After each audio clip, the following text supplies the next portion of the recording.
Evlənəcək oğlanlara tövsiyəm var. Evlənmək istədiyiniz xanım öz doğma atasından narazıdırsa, həmin xanımla ailə qurmayın. Bunu hüquq üzrə fəlsəfə doktoru professor Fərhad Mehdiyev deyib.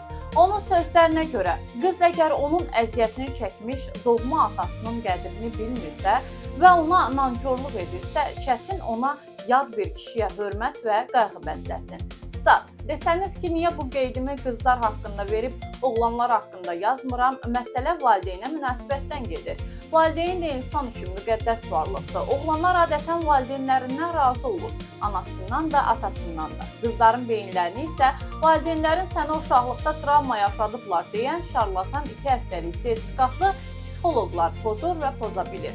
Dinə görə hansı övladdan valideyn razı olarsa, Allah da həmin övladdan razı olar. Statın sonu. Professor qızlara da tövsiyə verib. Bilirik ki, xoşunuza gələn oğlan tipi vurub dağdan, qolu zorba avara tiplərdir. Cibində pulu olsa ondan yaxşısı ümumiyyətlə yoxdur sizin üçün. Qadınlarda bu istək qəbilə dövründən qalan şüuraltı bir faktordur. Çünki bu tipdə bir kişi həmin qadını və onun övladlarını qoruyub saxlaya biləcək. Amma bu tip oğlanlar ailəsinə qarşı o qədər də sakit, nəzakətli və həssas olmurlar. Qısacası xuliqan tiplərdilər.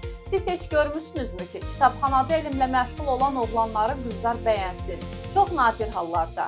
Qızlar özlərinə yaxşı ər seçmək istəyirlərsə, başı aşağı, mədəni, işgüzar, elmə və sənətə yaxın, altruizmlə dolu oğlanlara diqqət yetirsinlər. Onlar daha təxmin oluna bilən və daha sabit tiplərdilər.